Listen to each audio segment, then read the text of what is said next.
வெக்கம் விட்டு ஆசையில தொட்டு புட்டேன் நெஞ்சுக்குள்ள ஜல்லி கட்டு புடிவாரமானே ஒரு கடிவாளம் போட்டேன் மலை நாட்டு தேனே ஒன்ன மடி மேல சாச்சேன்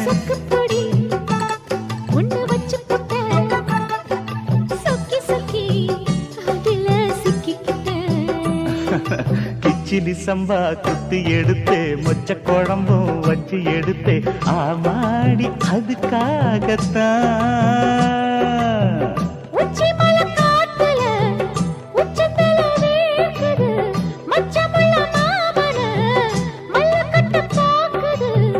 பக்கம் வந்து வருசி பார்க்கவா